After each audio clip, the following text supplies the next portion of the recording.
Bayangkan terasingnya kita umat Islam sampai dalam dunia Islam kita terpaksa buat parti Islam. Tapi betapa berjayanya penjajah asingkan benda tersebut sampai akhirnya kita terpaksa menghasilkan satu benda yang kita namakan sebagai parti Islam. Dan untuk kita mengekalkan survival kita sebagai ummah dalam negara tersebut. Itu satu sudut yang menunjukkan sebenarnya besarnya kesan penjajahan. Dan penjajahan sebenarnya tidak mudah-mudah lepaskan kita lah. Soalan yang timbul, adakah semua perubahan yang telah berlaku membawa kepada makna pembaharuan yang dimaksudkan? Tetapi persoalan yang penting yang kita kena lihat, adakah semua perubahan yang telah berlaku membawa kepada makna pembaharuan yang dimaksudkan? Maksudnya perubahan yang berlaku sekarang dia betul-betul dah sampai objektif dia.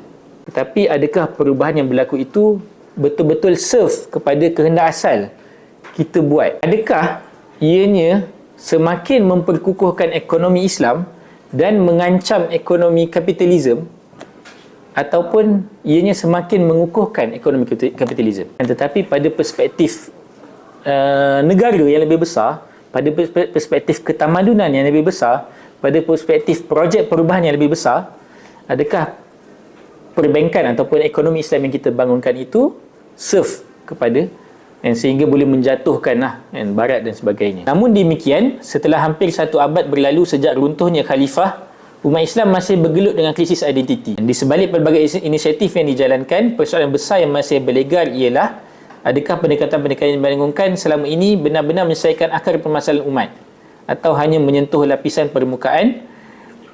Adakah kita sudah membina sebuah rangka pemikiran yang menyeluruh bagi menjadi landasan kepada sebuah peradaban? Walaupun ruang kuasa politik telah diisi melalui keterlibatan politik, masyarakat siasiah, maksudnya kita ada parti politik dan dia telah menang, dapat kerusi, dapat jawatan dan sebagainya, oleh pelbagai aktor Islam, sejauh mana mereka benar-benar memiliki kuasa untuk menentukan nasib umat. Walaupun ada idea-idea tersebut tak semestinya kita boleh buat pun kalau duduk ke atas.